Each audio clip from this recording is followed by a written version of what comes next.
Sir, মেয়েটার জ্ঞান এখনো ফিরেনি, তবে ভালো হয়ে যাবে বলেছে। আপনি একটু বসেন। অনেক সময় থেকে এভাবে দাঁড়িয়ে থাকার আর বলতে না দিয়ে হাতটা বাড়িয়ে চুপ করতে বলা হলো।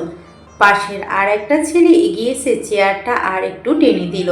আশেপাশের পরিবেশ দেখে মনেই হচ্ছে না এটা হসপিটাল। কম করে হলেও শতখানেক লোক দাঁড়িয়ে আছে। কিছু লোকের হাতে রাইফেল রয়েছে। হসপিটালের সবাই কাঁপাকাঁপি করছে। ডাক্তার নার্সরা জড়সড় হয়ে মাথা নিচু করে দাঁড়িয়ে আছে। সবার মধ্যে উত্তেজনা। না জানি কি হয়, সবার ভয় একজনকে নিয়ে। সে হলো নিভ্রণীর সাকাওয়াত চৌধুরী। নিভ্র এবার ভ্রুতে আঙ্গুল দিয়ে হালকা উঁচু করে বলে ওঠে। মেয়েটার জ্ঞান ফিরলে আমাকে কল করবে। তার সাথে সাথে সবাই হ্যাঁ বলে ওঠে। নিভ্র সোজা হয়ে সামনের দিকে তাকিয়ে হাঁটা ধরে। তার পিছনে পিছনে তার 10-12 জন বডিগার্ডস। কিছু দূর যাওয়ার পরে আবার ফিরে এসে কাজ ভেদ করে শুয়ে থাকা অচেতন মেয়েটাকে কাজভেদ করে শুয়ে থাকা অচেতন মেয়েটাকে দেখতে তাকায়, কিন্তু এবারও মেয়েটাকে দেখা হলো না। এলোমেলো চুলে মেয়েটা মাথাটা অপর দিকে ঘুরিয়ে শুয়ে আছে। হাতে তার স্লাইন আর রক্তের নল, গায়ে তার সাদা চাদর জড়ানো। নিভ্র বিরক্তি মার্কা মুখ করে হাঁটা ধরে আবার। 2 ঘন্টা আগের কথা মাথায় আসতেই তার মেজাজ প্রচণ্ডভাবে ক্ষিপ্ত হয়। 2 ঘন্টা আগের ঘটনা। নিভ্র নীল সাখাওয়াত চৌধুরী, সাখাওয়াত চৌধুরীর একমাত্র ছেলে। বাবা নামকরা বিজনেসম্যান, দাদা নামকরা মন্ত্রী। তার বাবারা 2 ভাই, একজন বিজনেসম্যান আর একজন মন্ত্রী। এক কথায় মন্ত্রীর গোষ্ঠী। তার বড় চাচার 2 ছেলে মেয়ে, এক ছেলে অভ্রনীল আর মেয়ে রাফানেলি। এই যুগেও তারা সবাই জয়েন্ট ফ্যামিলি থাকে। নিভ্র বাড়ির ছোট কর্তা, পেশায় হার্ট সার্জন। ডাক্তার হওয়ার সাথে নামকরা মডেল, দুটো মিলেই বিশাল নাম ডাক্তার। এত কম বয়সে এত নাম চোখে লাগার মতো। ছবির দুনিয়ায় পা দিতে চায় না বলে সে মুভি টুভি করে না, কিন্তু তুখোড় রাজনীতি করে। এটা তার ভালো লাগে। সবই ঠিকঠাক, কিন্তু জেদ, রাগ আর রকচটা টাইপের স্বভাব। প্রচণ্ড কম কথার মানুষ, একদম কথা বলে না বললেই হয়। সবাই তাকে ভদ্র বলেই জানে। বইয়ের মাঝে মুখ বুজে থাকা ছেলে সে, কিন্তু মারামারিতে ওস্তাদ। তবে এটা সে তেমন একটা করে না। যাদের উপর রাগ বেশি তাদের সাথে এমনটা করে। এই যেমন আজ তার বিরোধী দলের এক লোককে ক্যাম্পাসের মাঠে পিটিয়েছে। যদিও মারেনি, তার লোকেরাই মেরেছে, কিন্তু শেষ বাড়িটা নিজে দেবে বলে হকিস্টিক নিয়ে চেয়ার ছেড়ে দাঁড়িয়ে পড়ে সে। যেই না সে বাড়িটা দেয়, সাথে সাথে কোথা থেকে এক মেয়ে এসে হাজির, আর বাড়িটা মেয়েটার মাথায় লাগে। সাথে সাথে মেয়েটি সেন্সলেস হয়ে মাটিতে লুটিয়ে পড়ে। যদিও এইসব ব্যাপারে নিভ্র বেশি নাক গলায় না, কিন্তু তবুও সে মেয়েটিকে দেখতে চায়।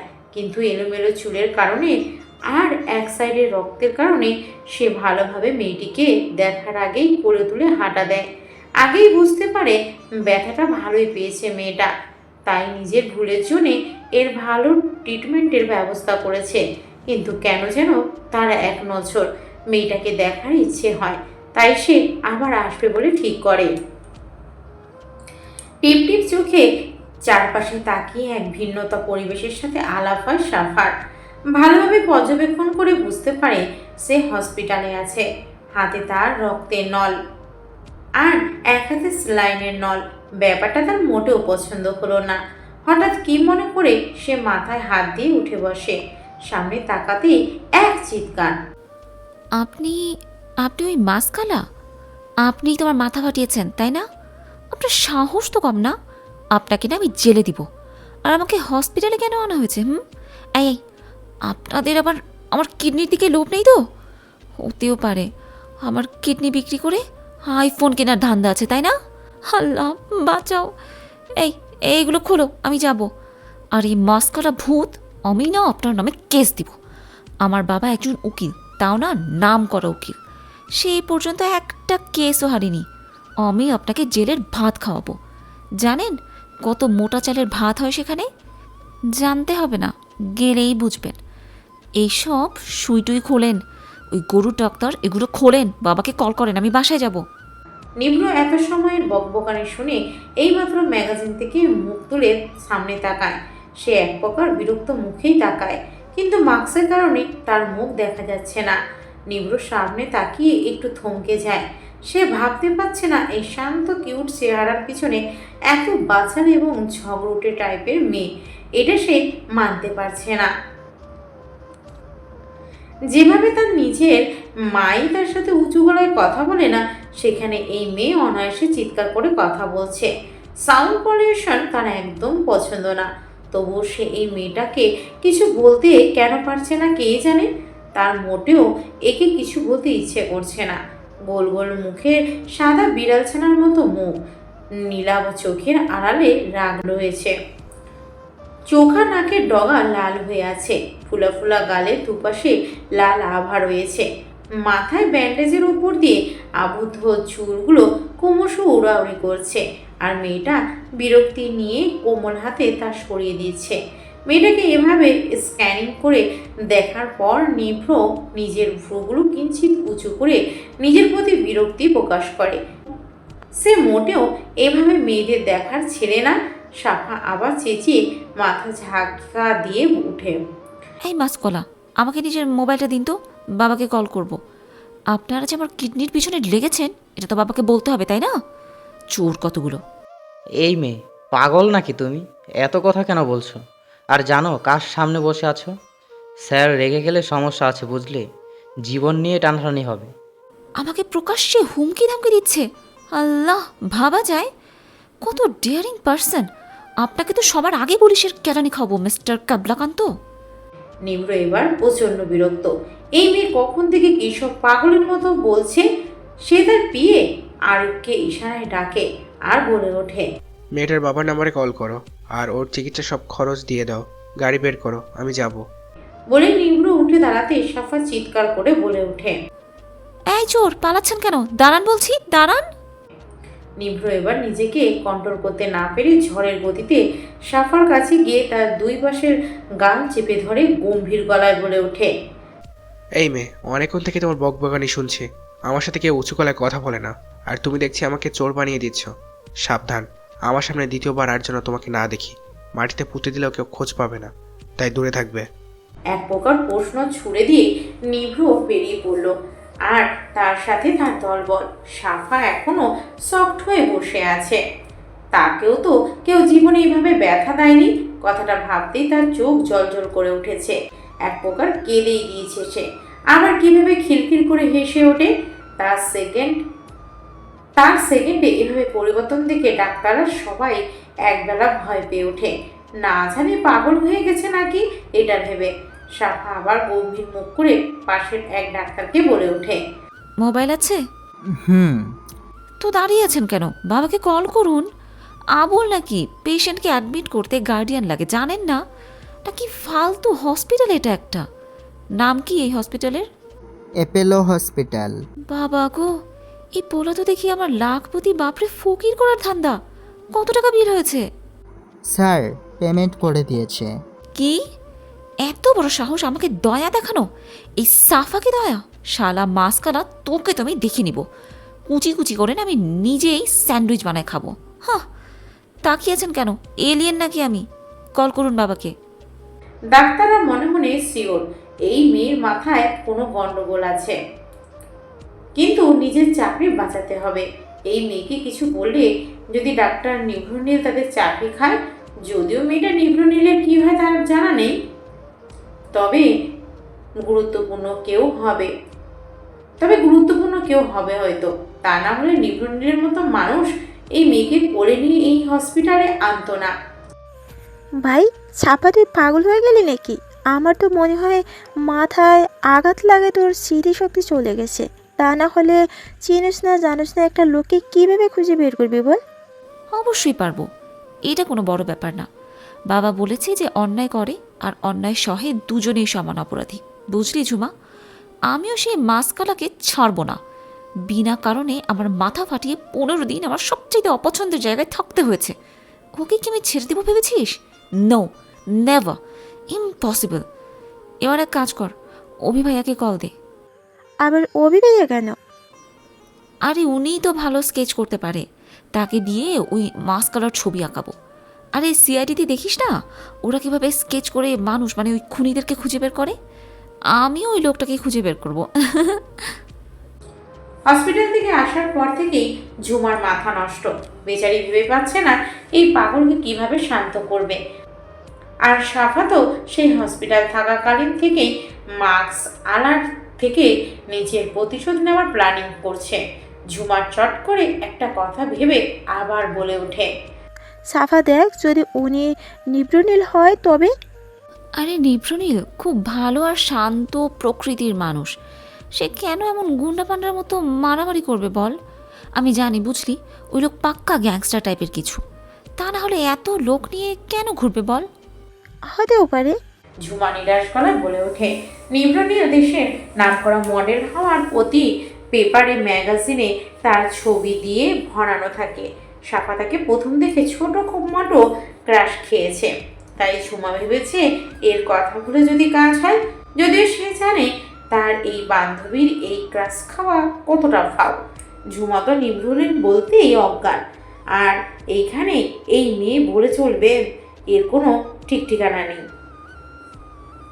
বাসায় আস্তে আস্তে বেশ রাত হয়ে গেছে আজ নির্ভর। আজ কিছু বিদেশি ব্যান্ডের ব্যান্ড অ্যাম্বাসেডর হিসেবে তার কাজ ছিল, আবার হসপিটালেও যেতে হয়েছে। কলিং বেল বাজাতেই মিস ইফতেখার দরজা খুলে দেয়। মাকে এত রাত পর্যন্ত জেগে থাকতে দেখে একটু অবাক হয় নিভ্র, কিন্তু কিছু না বলেই হনহনিয়ে ভিতরে ঢুকে পড়ে। সোজা ছাদে তার নিজের আলাদা বাসায় চলে যায়। ব্যাপারটা ইফতেখার একটু মন খারাপ করলেও সে অভ্যস্ত। তার একমাত্র ছেলে আজ বহু বছর তার সাথে কথা বলে না, যদিও এর জন্য সে নিজেই দায়ী। কথাটা ভেবেই একটা দীর্ঘশ্বাস ফেলেন ইফতেখার। অবরনীল পানি নিতে এসে কাকিমাকে এভাবে দাঁড়িয়ে থাকতে দেখে এগিয়ে এসে বলে ওঠে, জানেমান কাকিমা, কি করো এত রাতে? নাকি চোর খুঁজে বেড়াচ্ছ? অবরোর এমন মজার কথায় ইফতেখার একটু হাসলো। অবরও তো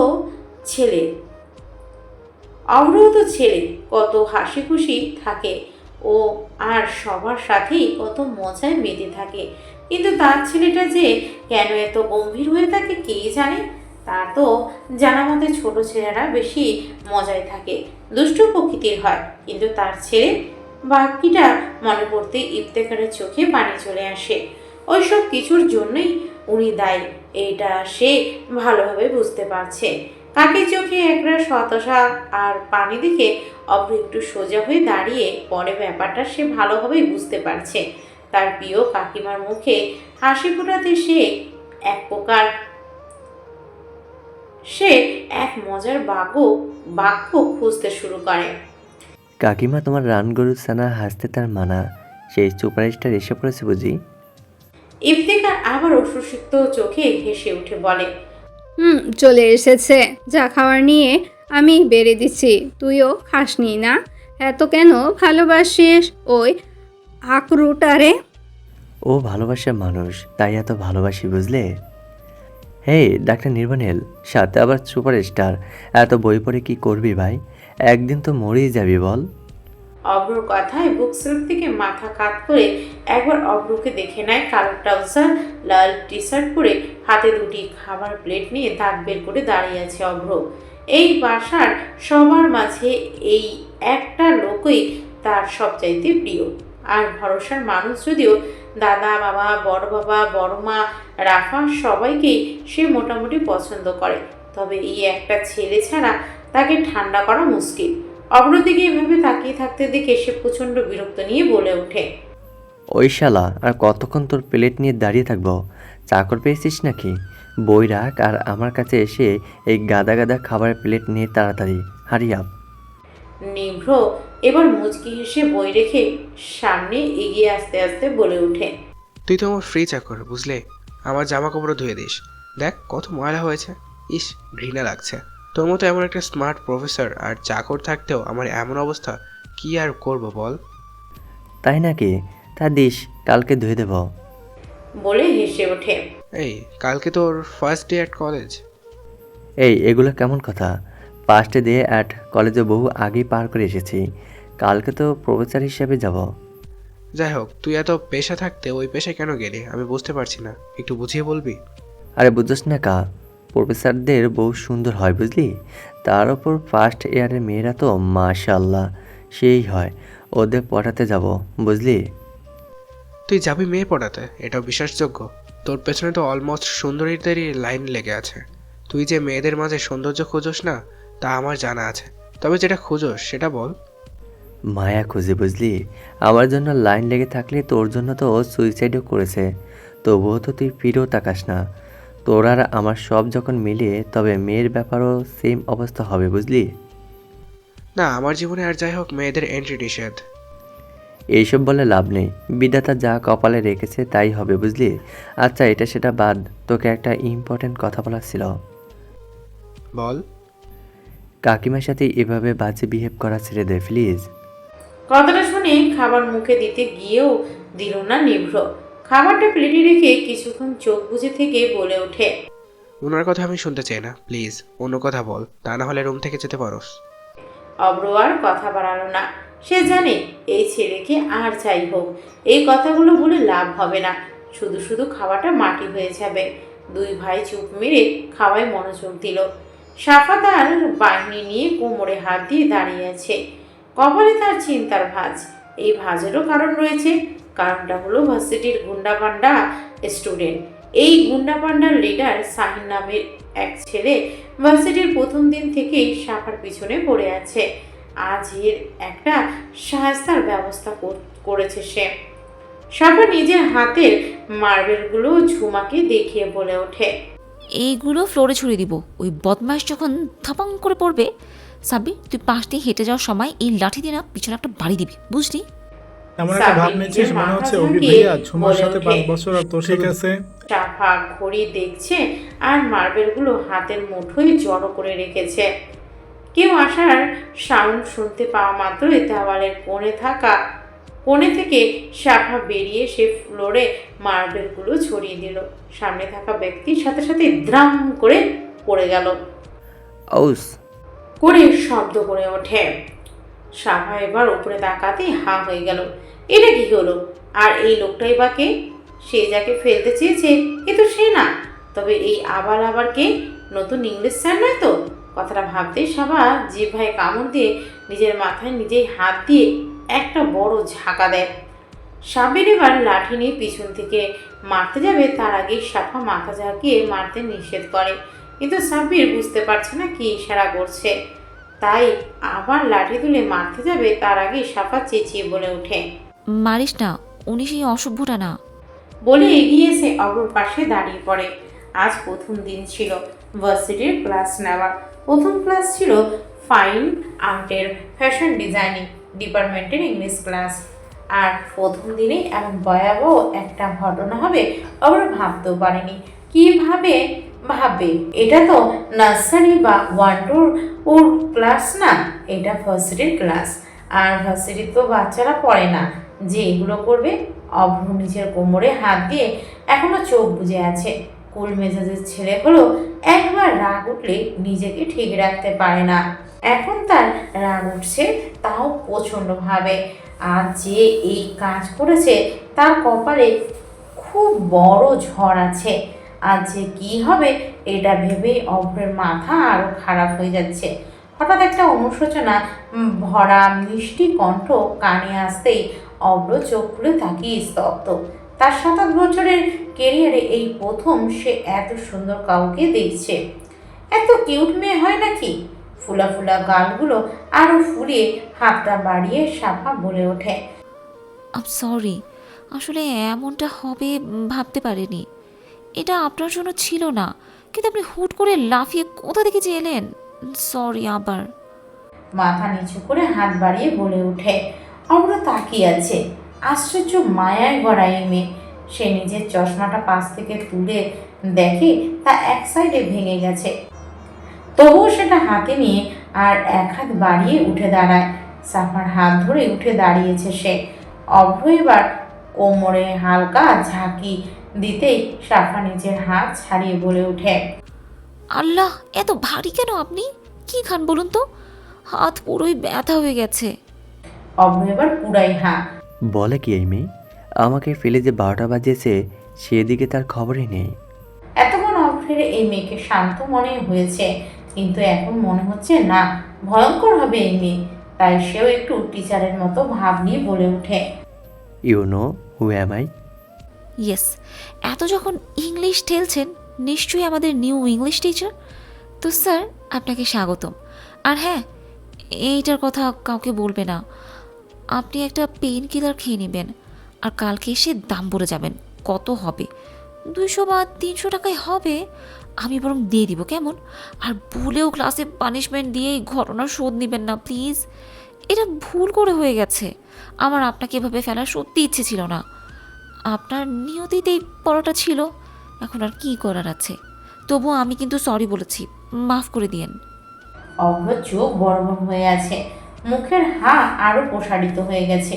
কি ডিয়ারি মেয়েরে বাবা, ভাবা যায় অভ্রকে নাকানে চুবানি খাইয়ে চলে গেল।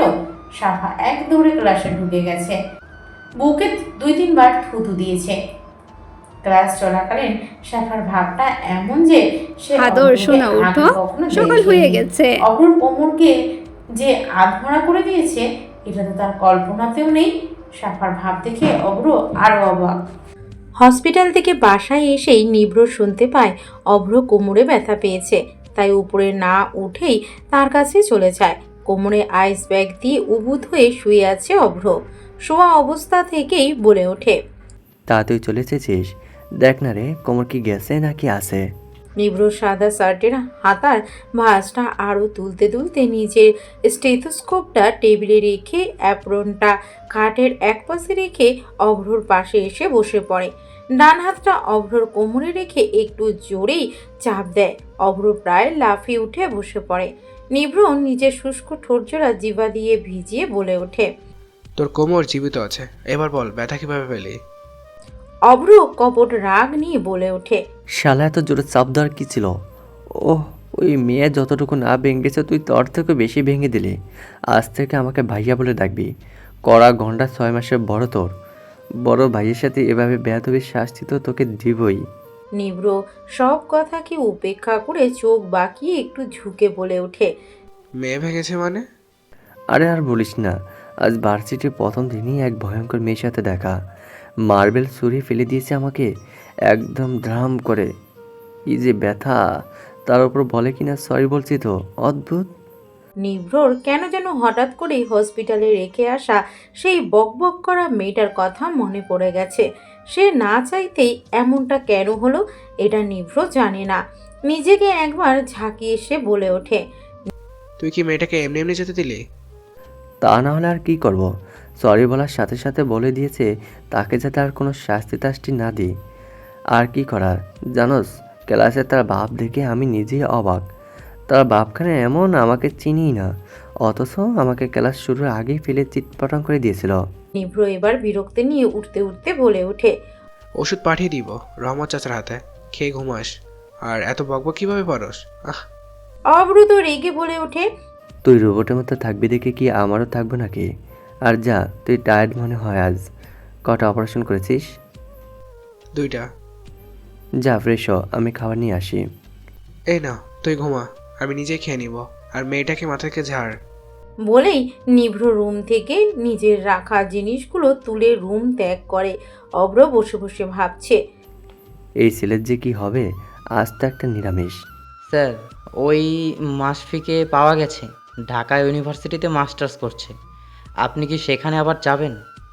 নিভ্র চেয়ার ঠেলে উঠে দাঁড়ায়। বেশ কিছুদিন আগেই এক হ্যাকার তার বাবার কোম্পানির গুরুত্বপূর্ণ কিছু তথ্য হ্যাক করেছে। এতে তার বাবার বেশ ক্ষতি হয়েছে, যার কারণে সে তাকে হন্যে মতো খুঁজে বেড়াচ্ছে। আগের বার তার সাথে বেইমানি করে বিপক্ষ দলকে খবর দিত যে তাকেও ঢাকা বিশ্ববিদ্যালয়ের চত্বরে পাওয়া গেছে।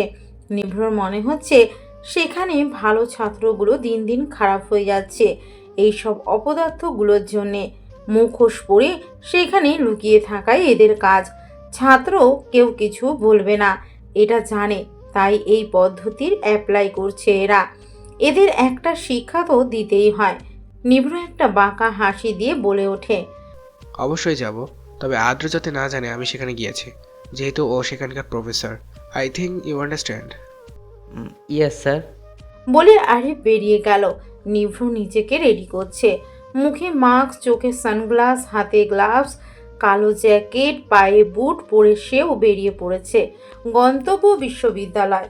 তার সাথে সাথে তার বিস্তর বডিগার্ডস টিমও বেরিয়ে পড়ল।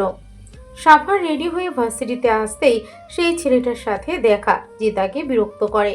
সাফা প্রচণ্ড রাগ নিয়ে ভার্সিটিতে প্রবেশ করেছে। ছেলেটা পিছন পিছন কিছু দূর যাওয়ার পরে অভ্রকে দেখে সরে দাঁড়ায়। শত হোক স্যার মানুষ, সাফা হাঁটছে একটু অন্যমনেই। হুট করে কেউ সামনে আসায় সে ডান পাশে সরে গেছে, তার সাথে সাথে ছেলেটাও ডান পাশে সরে গেছে। সাফা আবার বাম পাশে হতেই তারও সেম অবস্থা। সাফা এমনিই রেগেছিল, তার উপরে এই লোকের কাজ দেখে সে আরও বিরক্ত। তাই রেগে তাকাতে অব্রকে দেখতে পায়। অব্র একটু ভ্রু কুচকে তাকিয়ে আছে। সাফা বিরক্তি নিয়ে একটু জোরপূর্বক হাসি দিয়ে বলে ওঠে, কি চাই স্যার? অব্র অবাক, মেয়েটা স্যারকে জিজ্ঞেস করছে কি চাই। হোয়াট এ স্টুপিড টাইপের প্রশ্ন, যার সম্মুখীন এই পর্যন্ত সে হয়নি। আসলে কোনো মেয়েই তাকে এমন প্রশ্ন করেনি। সব সময় দেখলেই গায়ে পড়ে মেয়েরা, কিন্তু এ তো তাকে প্রশ্ন করছে। অভ্র নিজেকে সামলিয়ে বলে ওঠে, কিছু না। তাহলে এমন ডান বাম করছেন কেন? তুমিও তো করছো। আরে স্যার, আপনি আগে করেছিলেন, আমি না। তাও আবার সরি। আমার তো মনে হয় আমার জীবনটাই সরি বলতে বলতে শেষ হয়ে যাবে। আপনিই বলেন, আপনার সাথে দেখা হয়েছে 2 দিনে আমি কতবার সরি বলে ফেললাম। উফ, ভাল লাগে না। বলেই পাশ কাটিয়ে হাঁটা দিল। অব্র হাঁ করে তাকিয়ে আছে। মেয়েটা অদ্ভুত, সবার থেকে আলাদা ব্যক্তিত্ব নিয়ে তৈরি। তার দেখা দুটি অদ্ভুত মানুষ হলো, এক নিভ্র আর এক এই মেয়ে। তবে দুজনের ব্যক্তিত্বই ভিন্ন। একজনের চুপচাপ স্বভাবের, আর একজনের মনে হয় মুখ দিয়ে খই ফুটে। সামান্য আশপাশ নিয়েও সে এক গাদা কথা বলে গেল। ব্যাপারটা ভাবতেই অব্র হেসে দিল। আজ আর ক্লাস নেবে না, বাসা থেকে কল করা হয়েছে, তাকে নাকি আজ বাসায় থাকতে হবে। মাঠের বিশাল ময়দানে নিভ্র চেয়ারে বসে আছে, আর তার সামনে হাঁটু গেড়ে বসে আছে মুশফিক। মুখ দিয়ে গড় করে রক্ত পড়ছে তার। নিভ্র পায়ের উপর পা দিয়ে বসে বসে দেখছে সব। তার লোকেরা ইচ্ছে মতো পিটিয়েছে মুশফিকে।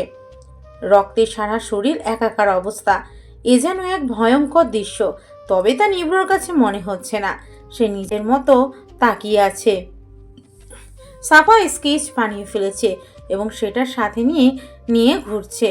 ক্লাস শেষে বাহিরে আসতে বিশাল ভিড় দেখলো, তবে মাঠে না, তার আশেপাশে। সাফা বিস্মিত কণ্ঠে বলে ওঠে, ঝুমা দেখ, ভার্সিটির ক্যাম্পাসে মাহফিল হচ্ছে। ঝুমা চোখ বুলিয়ে দেখে বলে ওঠে, আরে আবাল, ওটা মাহফিল না মারামারি হচ্ছে? সাফার চোখ মুখ মুহূর্তে চকচক করে ওঠে। মারামারি ঝগড়া এগুলো তার দারুণ লাগে দেখতে। যদিও বাবা বলে এগুলো খারাপ, খারাপ তো খারাপ, তার কি, সে তো শুধু একটু দেখবে। কিন্তু বাবা এটা মানতে নারাজ, তাই সে বাবার প্রতি প্রচণ্ড বিরক্ত। এই সুযোগ হাতছাড়া করা যাবে না, তাই সে এগিয়ে গেল। তার পিছনে পিছনে ঝুমাও এই চেঁচিয়ে যেতে লাগলো। কিছু দূর যাওয়ার পরে ক্যাম্পাস খালি করার নির্দেশ দেওয়া হলো। সবাই এক এক করে যান নিয়ে পালাচ্ছে, কিন্তু সাফা নিজের কৌতূহল নিয়ে আরও এগিয়ে যেতে নিভৃক দেখেই তার মেজাজ বিগড়ে যায়। ব্যাগ থেকে স্কেচ বের করে একটু খুঁটিয়ে দেখে, তা আবার ব্যাগে ঢুকিয়ে ঝুমাকে বলে ওঠে, পেয়ে গেছি রে ঝুমা, পেয়ে গেছি। সাব্বির কই, শালারে ডাক। ঝুমা অবাক হলেও বলে ওঠে, ওই তো সাব্বির। কেন? ওরে বল একটা স্টিক নিয়ে আসতে। কেন? ও, এত প্রশ্ন করিস না তো, যা করতে বলেছি তাই কর। ঝুমা সাব্বিরকে বলে একটা স্টিক নিয়ে এলো, আর সাফা ভিড় ঠেলে রাইফেল হাতের মানুষটাকে পিছনে ফেলে নিভ্রনীলের সামনে এসে দাঁড়িয়ে পড়ে। তাকে এভাবে ভিতরে ঢুকতে দেখে প্রায় উপস্থিত সবার চোখ কোটর থেকে বেরিয়ে আসছে প্রায়। নিভ্রনীল আজও মাস্ক পরেছে। সাফার হাতে হকি স্টিকটা সে এবার ক্রমাগত ঘুরতে শুরু করে। রাগে তার মুখশ্রী লাল আভায় ফুটে উঠেছে। প্রচণ্ড রাগ নিয়ে সে তার হাতের স্টিকটা দিয়ে নিভ্রনীলের মাথায় আঘাত করে। নিভ্র নিজের জায়গা থেকে দুপা পিছিয়ে পড়ে। তার মাথাটা হালকা কাত হয়ে পড়ায় সানগ্লাসটি একটু ঝুঁকে পড়ে। বাড়ি দেওয়ার সাথে সাথে সাপার মাথায় 10-12টা রাইফেল অনায়াসে উঠে গেছে। সাপা একবার উপরের দিকে তাকিয়ে আবার নিভ্রের বরাবর মুখ করে তাকিয়ে থাকে। মা বলেছিল ভয়কে জয় করতে সাহস লাগে। রাতে ভূতের মুভি দেখে সে ভয়ে বাবা মায়ের Sorry. মাঝে গুটিসুটি মেরে ঘুমানোর সময় মা বলতো ভয় পেলে পিছনে তাকাতে নেই, তাহলে বিপক্ষ দল দুর্বল ভাবে, তাই সেও তাকাবে না। তাই নিভ্রর দিকে তাকিয়ে আছে। নিভ্রর মাথার এক সাইডে রক্তের গড়াগড়ি হচ্ছে, তবুও সে স্ট্রং। ডান হাত তুলে ইশারায় রাইফেলগুলো নিচে নামাতে বলে। তারা রাইফেল নামাতেই সাফা এক বিস্তর হাসি দিয়ে বলে ওঠে, এবার হলো equal equal, tit for tat. এরপর নিভ্রের হাত টেনে তাতে কিছু টাকা দিয়ে আবার বলে ওঠে, 10,000 আছে, এর বেশি আর লাগবে না। আপনি নিজের ট্রিটমেন্ট করিয়ে নিন মিস্টার ভিলেন। বাবা বলেছে অন্যায় যে করে আর যে সহে সকলে সমান অপরাধী। তাই আমি আপনার পাওনা দিয়ে নিজেকে অপরাধ মুক্ত করলাম। আমাকে মেরেছেন, এবার আমিও মেরেছি, সদ্বোধ।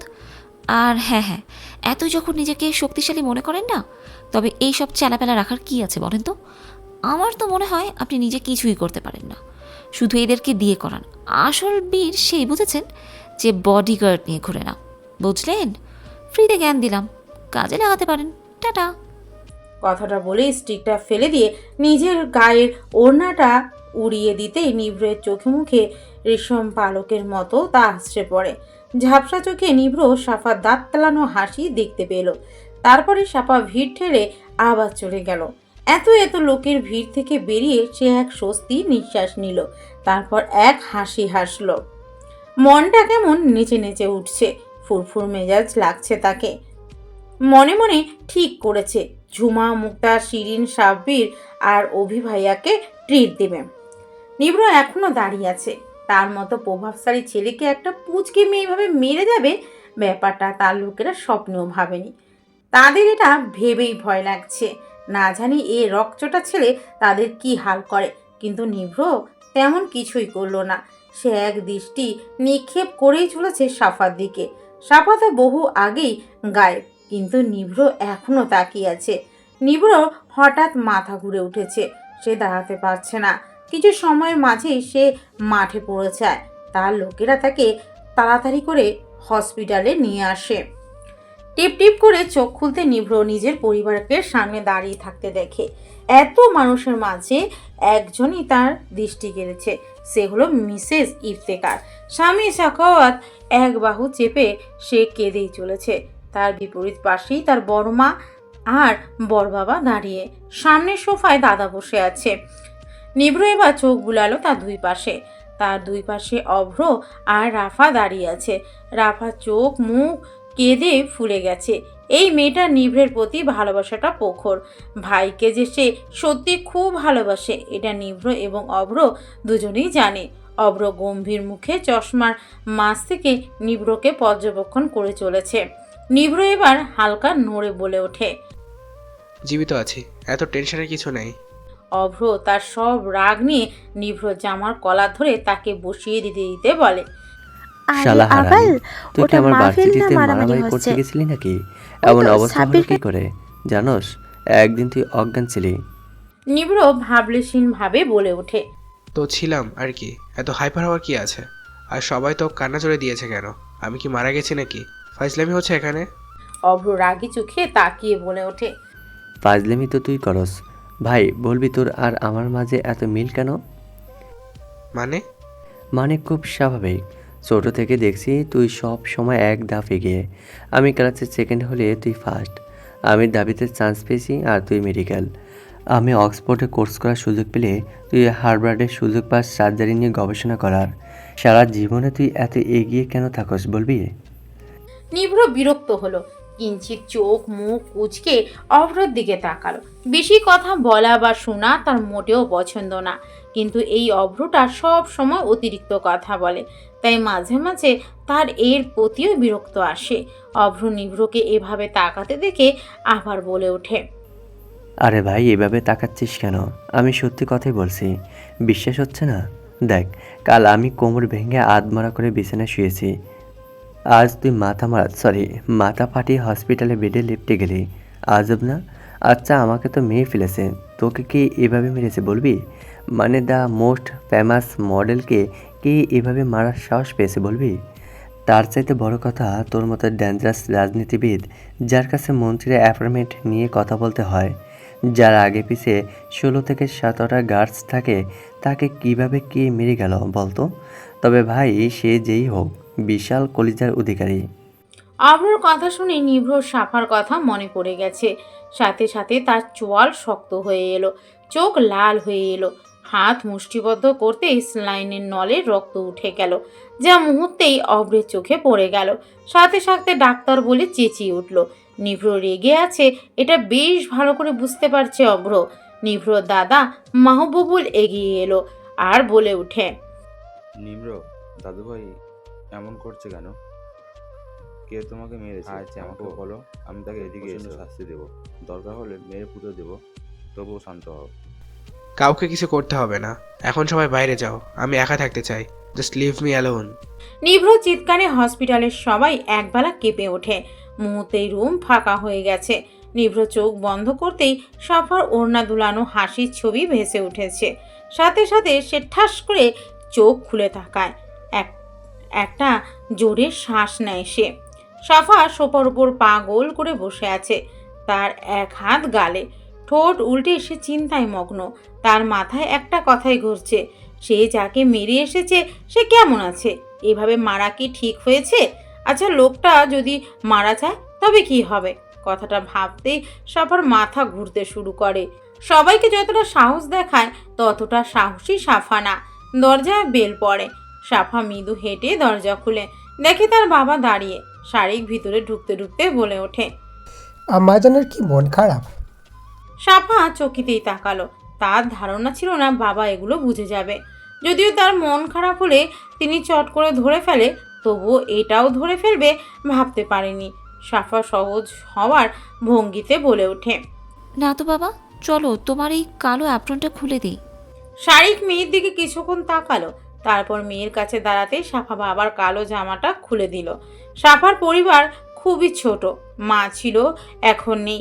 এক দুর্ঘটনায় সাফা নিজের প্রাণপ্রিয় মাকে হারিয়েছে। এখন বাসায় বাবা আর সে থাকে। বুয়া সে কাজ করে দিয়ে যায়। সাফা রান্নায় একদম ঢ্যাঁড়স। বাবা মেয়ের ছোট্ট পরিবার তাদের। ডাইনিং টেবিলে সাফা পাগুলো চেয়ারে গুটিয়ে বসে আছে, প্লেটে খাবার নাড়াচাড়া করছে।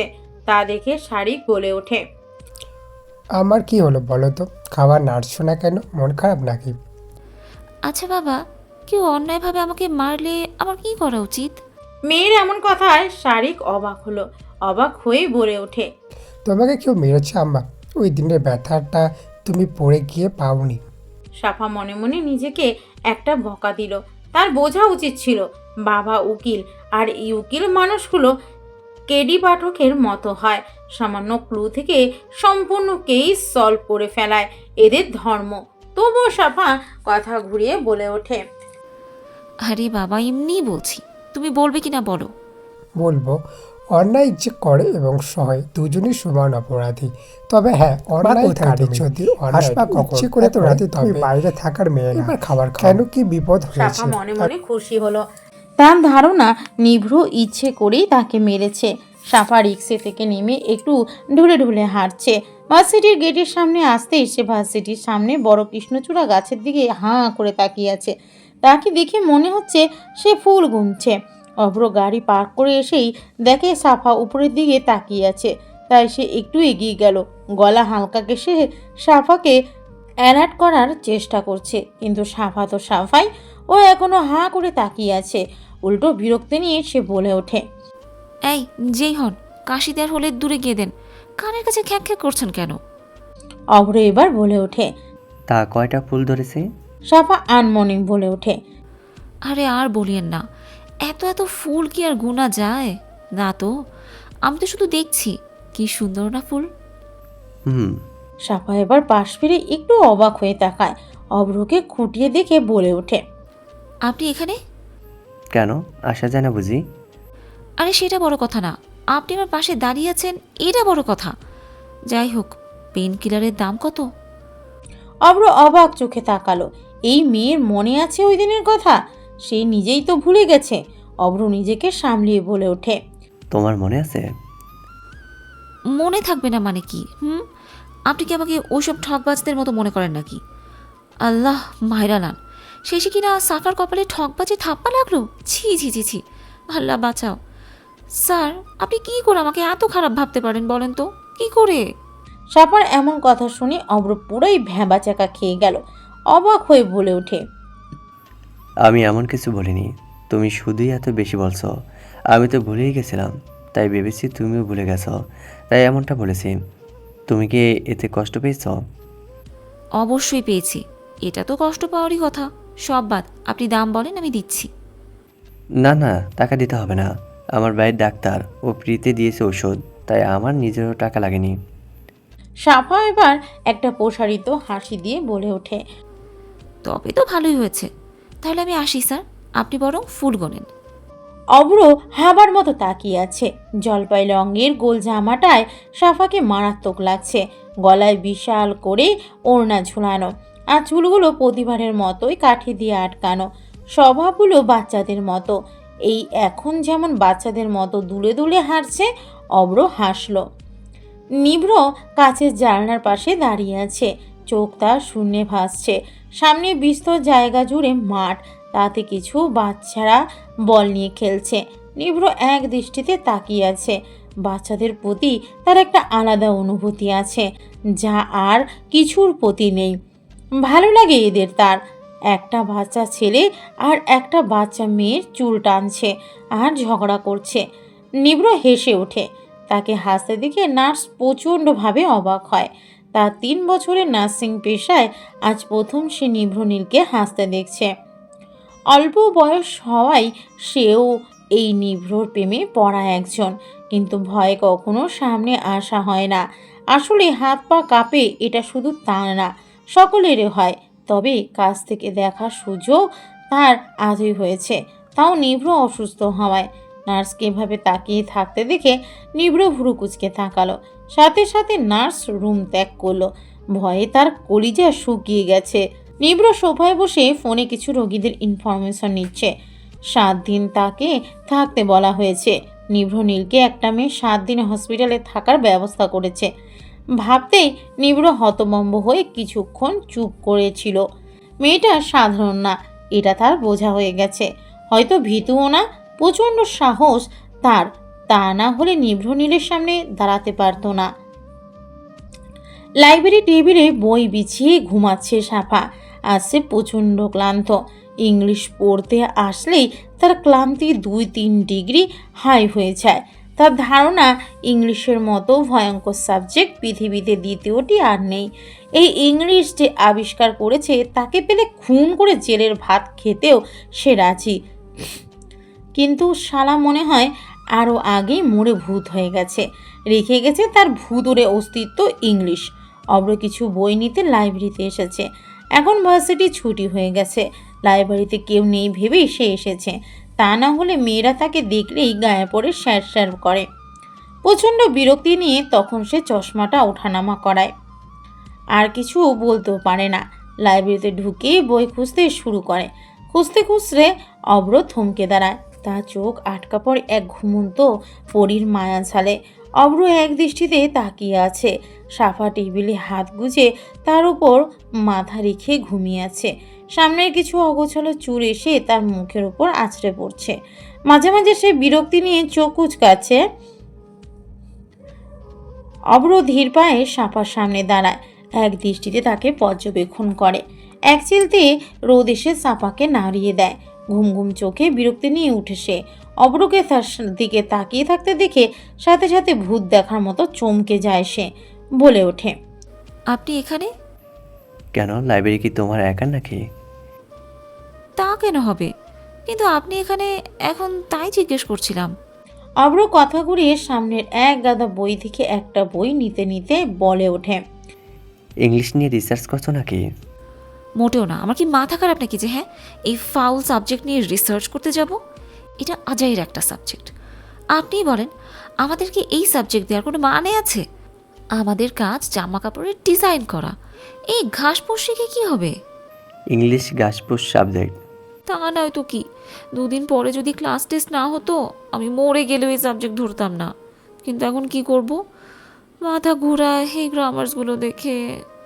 অব্র হাসলো, এরপর বলে ওঠে, সমস্যা নেই, পৃথিবীর সবাই সব দিক দিয়ে বেস্ট হয় না। তোমাকে আমি এই বইগুলো থেকে কিছু কিছু দাগিয়ে দিয়ে পড়ে নেবে, দেখবে ভালো নাম্বার পাবে টেস্টে। সাফা লাফিয়ে উঠে বলে ওঠে। Thank you sir. অব্র ভ্রুকুচকে বলে ওঠে, আর বাজাতে হবে না, তুই সুন্দর গান পারস। আরে থ্যাঙ্কস এর স্পেশাল ভার্সন।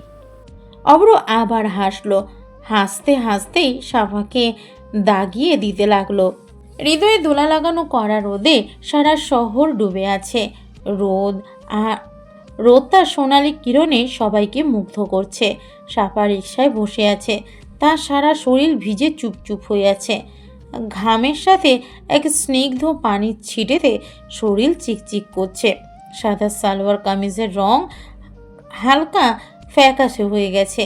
কাঠি দিয়ে আটকানো চুলের ভাঁজ থেকে কিছু চুল এলোমেলো হয়ে তার কপালে লেপ্টে আছে। সাফার মনে এখন এক স্বচ্ছ খুশির ঝিল দিচ্ছে।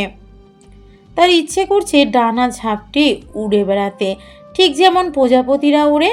আবার ইচ্ছে করছে জোনাকির মতো উড়ে উড়ে আলোর বিচরণ করতে। কিন্তু দুঃখের বিষয়, তার তো ডানাই নেই। তবুও সে দুহাত প্রসারিত করে এই রোদ বৃষ্টির মিলন মেলায় নিজেকে সামিল করেছে। ছোটবেলায় তার মা বলতো, রোদ বৃষ্টি একসাথে হলেই শিয়াল মামার বিয়ে হয়। তবে কি আর শিয়াল মামার বিয়ে? সাফা হাতগুলো আবার প্রসারিত করে চোখ বুজে। তার মনে হচ্ছে রোদের এই করুণ ব্যবহারকে সামলাতেই বৃষ্টি এমন ঝিরিঝিরি আগমন। কঠোর রোদে বৃষ্টিটা কি সুন্দর দল বেঁধে ঝাপাং ঝাপাং করে শহরের বুকে বর্ষণ হচ্ছে। যেমন জোনাকিরা অন্ধকারে আলো ছড়ায়, ঠিক একইভাবে রোদের তীব্রতা কমাতেই বৃষ্টির এমন মিষ্টি আগমন। নিজের মনে এসব ভেবেই সে একটা প্রশান্তির দীর্ঘশ্বাস নেয়। বাসিটি থেকে ফেরার সময়ও কঠোর রোদের তাপে তার মাথা দপদপ করছিল, কিন্তু এখন কেমন প্রশান্তি লাগছে। ঘামের সেই বিচ্ছিরি গন্ধ আর লাগছে না। সাফার মনে হচ্ছে চলন্ত রিকশায় তার সাথে কেউ ঠেসে উঠে বসেছে। সাথে সাথে চোখ জোড়া চড়ক করে খুলে সে পাশে তাকাতেই হতভম্ব। রাগে তার মাথা ফেটে যাচ্ছে। একরাশ রাগ আর বিরক্তি নিয়ে সে বলে ওঠে, এই আপনার সাহস তো কম না? এভাবে আমার পাশে বসার মানেটা কি? হ্যাঁ, এগুলো কোন ধরনের অসভ্যতা? চোখে কি আর কোনো রিকশা পড়েনি? আমার পাশে কেন বসেছেন? নামেন। সাফার এমন ঝাঁঝালো গলা শুনে নিভ্র কিঞ্চিত ভ্রু কুচকালো, কিন্তু জবাবে কিছু না বলে একটু ঠেসে বসার চেষ্টা করছে। জীবনে প্রথম রিকশায় উঠলে যা হয় আর কি। নিভ্র ভাবতেও পারেনি তার জীবনেও রিকশা চড়ার মতো এমন অভিজ্ঞতা হতে পারে। কি আর করার, সবই কপালের দোষ। আরিফ তার গাড়ি চেক না করে রেখেছে, যার কারণে গাড়ির তেল শূন্য হওয়ার পরেও সে নিয়ে বেরিয়েছে। কিছু দূর আসার পরে তেল যে শূন্য থেকে মাইনাসে চলে আসছে, এটা গাড়ি যখন খটখট করে থেমে গেছে তখনই সে টের পেয়েছে। আফসোস, তখন কিছুই করার ছিল না। গাড়ির বাইরে আসতেই মেয়েদের কিছু সংখ্যক ভিড় জমে গেছে, তাই না পারতেই সাফার চলন্ত রিকশায় আশ্রয় নিতে হয়েছে। বাসা থেকে মাস্কও নিয়ে আসেনি, তাই এত বিপদে পড়তে হচ্ছে। কিন্তু সাফার এমন রকচটা কথা শুনে সে ভারী অবকথায় ভুগছে। সে ভাবতেও পারছে না নিভ্র নীলকে কোনো মেয়ে প্রথম দেখে এভাবে চিৎকার করে উঠতে পারে। প্রথম দেখায় বহু মেয়েকে সেন্সলেস হতে দেখেছে, এমনকি চিৎকারও করতে দেখেছে। ঠিক এই মেয়ের মতো রেগে যেতে দেখেনি। যদিও একে সে ভালো করে চেনে, 7 দিন হসপিটালে থাকতে হয়েছে এই মহারানীর জন্যে। অন্য কোনো মেয়ে হলে এতক্ষণে খুন করে দিত, কিন্তু একে কেন যে বকতেও পারছে না তা নিভৃতে জানা নেই। এর মাঝে সাপা আবার চেঁচিয়ে ওঠে, এই রিক্সাওয়ালা মামা, রিক্সা থামান তো, আর আপনি নামেন। নিভ্র একটু বিরক্তি নিয়ে তাকে রিক্সাওয়ালাকে বলে ওঠে, এই রিক্সা চৌধুরী ভিলায় যাব, যত অ্যামাউন্ট চাও দিব। ও সরি, মানে যত টাকা চাও। রিক্সা চালক একটা 25-26 বছরের ছেলে, তার উপর নিভ্র নীলের ফ্যান। নিভ্র নীল এখনকার স্টাইল আইকন। তার স্টাইল দেশ ছাড়িয়ে এখন বিদেশেও বহু নাম কামিয়েছে, কারণ নিব্র শুধু দেশের না, বিদেশেরও নাম করা মডেল। রিক্সা চালক দাঁত কেলিয়ে একরাশ খুশি নিয়ে বলে ওঠে, নিভ্রনীল ভাই, আমি আপনার অনেক বড় ফ্যান। আমি কি আমনের লগে একটা সেলফি তুলতে পারমু? আচ্ছা তুলিও, আগে বাসায় নিয়ে যাও। রিক্সা চালক খুশিতে রিক্সায় উঠে পড়ে। আব্বা এত সময় হাঁ করে এদের কথা শুনছিল। এবার সে নিভ্রর মুখের দিকে তাকায়। লাল সাদা গায়ের রং, মুখে খোঁচা খোঁচা চাপ দাড়ি, চোখগুলো ভারী অদ্ভুত সুন্দর, একদম গাঢ় সবুজ রঙের। চুলগুলো তুর্কি স্টাইলে পিছনে সেট করা, সিল্কি হওয়ায় কিছু চুল কপালে ডান চোখের কাছে এসে লেপ্টে আছে। বৃষ্টির পানিতে সাদা গেঞ্জি ভিজে চুপচুপ হয়ে আছে, গেঞ্জির বোতাম খোলা, যার মাঝে আবার গোল গোল ফ্রেমে সানগ্লাস ঝুলানো। হাতের বাদামি রঙের পশমগুলো লেপ্টে আছে। সাদা হাতে কালো একটা দামি ব্র্যান্ডের ঘড়িও আছে। সাফা এবার মনে মনে বলে ওঠে, ম্যাগাজিনের চাইতেও বাস্তবে বেশি সুন্দর। একে প্রথম দেখাতেই ক্রাশ খেয়েছে, কিন্তু এত শয়তান জানলে কখনো ক্রাশ খেত না। যাই হোক, একে আজও এই ক্রাশ থেকে বাদ দিল সে। কেমন লোক, এত কিছু বলার পরেও বসে আছে। সাফা এবার মুখ কুঁচকে বলে ওঠে, আপনি নিভ্রনীল না? হ্যাঁ হ্যাঁ, সেই তো। কিন্তু আপনি রিক্সায় কেন? ও, নিজের গাড়ি নেই বুঝি? নাকি গার্লফ্রেন্ড বের করে দিয়েছে নিজের গাড়ি থেকে? যে করুক, আমি এত শত বুঝি না। নামেন আমার রিক্সা থেকে। আর এই রিক্সাওয়ালা, আপনি ওনার কথা এত নাচানাচি করছেন কেন? হ্যাঁ বলেন তো, আপনার সাহস তো কম না? আমি আগে রিক্সা ভাড়া করেছি, তাই আমার বাসায় আগে যাবেন, বুঝলেন? সাফা চেঁচানিতে নিভ্র ভ্রু কুচকে তাকিয়ে বলে ওঠে, ঠিক আছে, আগে ওর বাসায় চলো, ওকে নামিয়ে তারপর আমার বাসায়। নিভ্রর এমন কথায় সাফা তেলে বেগুনে জ্বলে ওঠে আর বলে ওঠে, তবু আপনি রিক্সা থেকে নামবেন না? আজব লোক তো। সেলিব্রিটি হয়েছেন তো কি হয়েছে? আমি আপনার ফাউল ফ্যানদের মতো না, বুঝলেন? যে আপনাকে দেখি ফিট হব। নামেন আমার রিক্সা থেকে। নিভ্র এবার প্রচণ্ড বিরক্তি নিয়ে বলে ওঠে, তোমার রিক্সা কিভাবে হলো? এই কথায় কথায় তুমি কেন বলেন? হ্যাঁ, আপনি করে বলবেন। আর আমি যেহেতু আগে উঠেছি, তাই এটা আমার রিক্সা, বুঝলেন? আর বুঝলে ফুটেন। রিক্সা চালক এবার পিছনে ঘুরে বলে ওঠে, আরে ম্যাডাম, আপনি ভাইরে চিনেন না? উনি নাম করা মডেল, আমার তো সবচাইতে প্রিয়। মেয়েরা তো তারে দেখলেই পাগলের মতো চিল্লায়। আর আপনি কি না রিক্সা থেকে নামা দিতে চাচ্ছেন? আপনি মেয়ে কি না? আমার তো তাই ভাবতাম, মন চাইতাছে। সাফার মাথায় হাত। এই লোক বলে কি? আল্লাহ, কেউ মাইরা ফালা। এটা কেমন কথা? সাফা মেয়ে কিনা? সারা রিক্সাওয়ালার কপালে আজকে শনির দশা আছে। সাফা রাগী গলায় চেঁচিয়ে বলে ওঠে, এই আপনার সাহস তো কম না? আমি মেয়ে কি না? শালা তুই নিজেই তো পোলা না। নিজেটা দেখ, গিয়ে ওর মতো স্বভাব। তা না এই ছেলেকে দেখে এত লাফালাফি ধাপাধাপি, ওটার কোনো মানে হয়? শালা রিক্সাওয়ালা মামা, আপনারই তো আমি কী যে করবো এটাই বুঝতেছি না। এই সবই না আপনার জন্য হয়েছে। খুন করে দিব আমি শালার মডেল ফডেল। আমার রিক্সায় উঠেই আপনি যত সব ভেজাল লাগালেন। আপনাকে তো আমি। সাপা বলতে বলতে নিভ্রর বাম হাতের বাহুতে ইচ্ছে মতো কিল দিয়েই চলেছে। রিক্সা চালককে তো সেন্স হারাবে অবস্থা। বলে কি এই মেয়ে? কখনো মামা, আবার কখনো শালা, আবার একবার আপনি, একবার তুই। কথাগুলো শুনেই তার মাথা ঘুরছে। তার উপর সে নিভ্রণেরকে এভাবে মারছে, ভাবা যায়? তাহার জানা মতে নিভ্রণের প্রচণ্ড রাগী একজন মানুষ। আর এই মেয়ে কি করছে? সে তো মনে মনে দুরুদ শরীফও পড়া শুরু করেছে। নিভ্র তো ভাবতেও পারেনি তাকে কেউ এভাবে মারতে পারে। মেয়েদের নরম হাতের স্পর্শে সে আগে কখনো এভাবে পায়নি, তাই একটু হকচকিয়ে গেছে।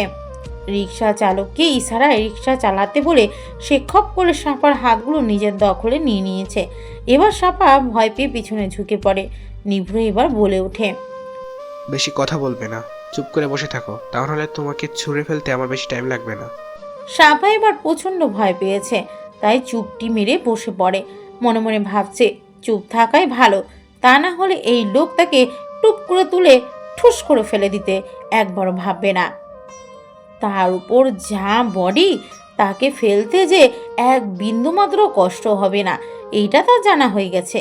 অভ্র একবার আর চোখে তাকেই আবার চোখ নামিয়ে নিয়েছে। মেয়েটাকে দেখেই তার এখন হাসি পাচ্ছে। ফুলা ফুলা গালগুলোকে আরও ফুলিয়ে বসে আছে, গালগুলো লাল হয়ে আছে আর ঠোঁটজোড়া উল্টে ফুলিয়ে রেখেছে। ভেজা চুলগুলো কপালে লেপটে আছে, ওড়নাটাও গায়ের সাথে লেগে আছে। নিভ্র আবার সাফার উপর ঝুঁকে পড়তেই সে ভয়ে সিটের সাথে হেলান দিয়ে চোখ বুজে হাতগুলো মুঠো বন্ধ করে ওড়না খামচে আছে।